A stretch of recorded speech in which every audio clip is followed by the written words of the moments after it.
నేటి ఆత్మీయ మన్నా. ప్రభునామంలో అందరికీ వందనాలండి. వాక్యం చూసుకుందాం రండి.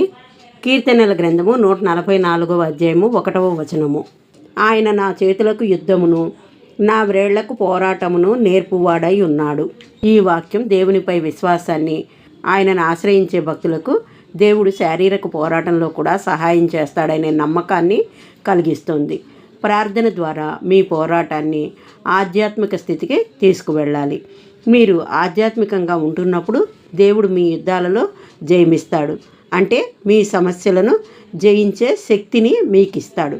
హృదయపూర్వకమైన మీ ప్రార్థన ద్వారా మీ పక్షముగా దేవుడిని పోరాడనిస్తే నిశ్చయముగా మీకు విజయమే కలుగుతుంది. పూర్వం రాజులు శత్రురాజులతో యుద్ధం చేసి జయం పొందుకొనడం ద్వారా తమ దేశాన్ని, తమ దేశ జనులను, తమ దేశ సంపదను కాపాడుకునేవారు. నేటి దినాలలో రాజులు లేకున్నప్పటికీ దేశాలను పరిపాలించే నాయకులు ఉన్నారు.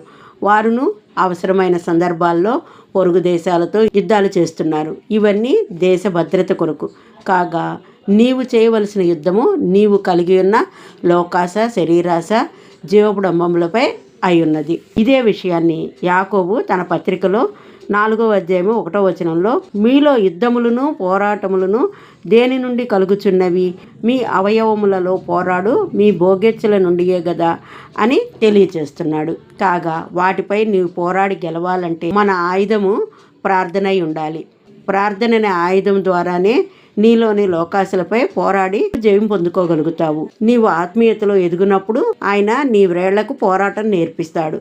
బలాఢ్యుడు ఫిలిష్తీయుడైన గొల్యాతును చిన్నవాడైన దావీదు తన వేళ్లతో ఒడిసెల ద్వారా రాయి విసిరి అతడిని హతమార్చాడు.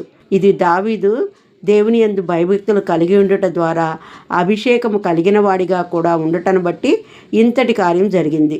కాబట్టి నీవును విశ్వాస సంబంధమైన మంచి పోరాడటం ద్వారా నిత్య జీవమును పొందుకోవాలి. నీవు ఎందు నిమిత్తం దేవునిచే పిలువబడ్డావో లేక ఏర్పరచబడ్డావో ఆ మాటకు లోబడి అనేకుల ఎదుట సాక్షిగా నీ సాక్ష్యాన్ని కాపాడుకోవాలి.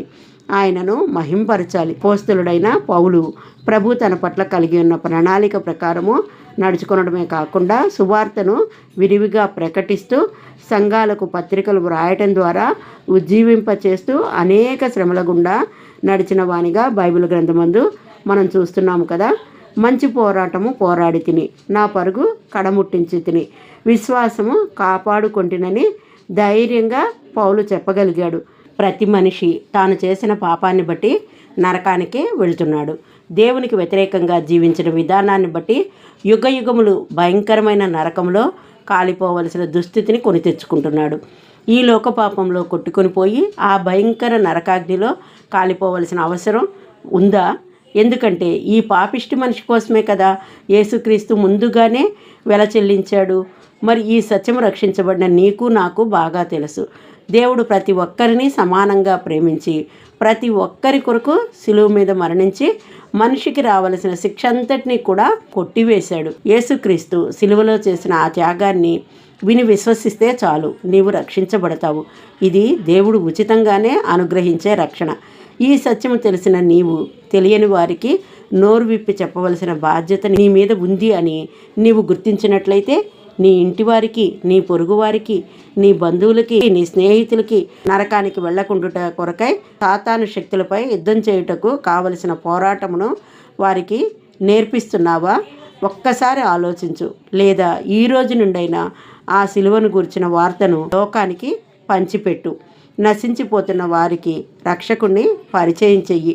అయ్యో, సువార్త ప్రకటించకపోయిన ఎడల నాకు శ్రమ అని పౌలు చెప్పినట్లుగా సర్వలోకానికి వెళ్ళి సర్వ సృష్టికి సువార్తను ప్రకటిద్దామా? ఇదే మిక్కిలి అనుకూల సమయం కదా.